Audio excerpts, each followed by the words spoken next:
No, again. The day before yesterday, Mohammed Fahir Amaaz was found guilty of attacking two policewomen at Manchester Airport last year and breaking the nose of one of them. He also headbutted another guy without any provocation. Not surprisingly, he was remanded in custody to await sentence, and one would have assumed that being sent to prison for a long time was the next thing which was likely to happen to him. One might assume that, but one would be quite wrong, because the next thing actually happening is the hearing of an application for bail on August the 26th, a month after being convicted of these savage offences. This is very strange indeed. Applications for bail are invariably made by those on remand in prison, charged with some offence, not yet tried for it.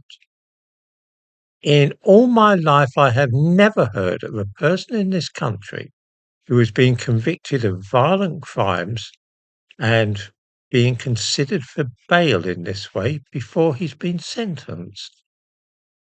The remaining charge against Mohammed Fahir Amaaz and his brother, relating to another alleged attack on a police officer, will not now be heard until next April. This too is simply extraordinary. And it looks as though the judicial system wishes to kick this case into the long grass. Why on earth wait another 8 months to hear a case which relates to something which happened a year ago? There is something very strange about this whole business, and it seems that there is a marked reluctance to keep the young Pakistani thug in prison, where most of us would agree he belongs. The government is getting very tetchy about the use of the expression two-tiered justice, but the remedy would be to stop applying different standards to ethnic minorities than are used with white people. Does anybody seriously imagine for a moment that a white man who was filmed breaking a policewoman's nose after headbutting somebody else without provocation would not have been remanded in custody as soon as he was arrested, or that on conviction he would not have received an immediate stiff sentence of imprisonment? He certainly would not, just a few weeks after being convicted, be considered for bail. The difference between the treatment of such a man and the treatment accorded to white people convicted of far more trivial offences in the wake of the Southport murders is so stark as to be undeniable. I'm sure that most viewers will remember just how quickly people were sent to prison after the disorders following the Southport affair.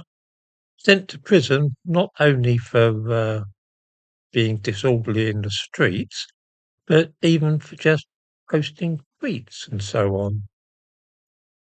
These two, well, I better not say two young men, because one of them is still waiting trial. The jury couldn't agree upon a verdict. The young man who broke the policewoman's nose just about the same time as the Southport business has been free for a year on bail, and he's not likely to be tried for the next offence for another 8 months. How very different was the speed with which the people associated with the Southport disorders were dealt with by the courts. They were sent to prison in a matter of days. Something is rotten in a judicial system which can deal more harshly with one ethnicity than another simply on the grounds of skin colour. It might have been hoped that such behaviour by the courts would be unthinkable these days.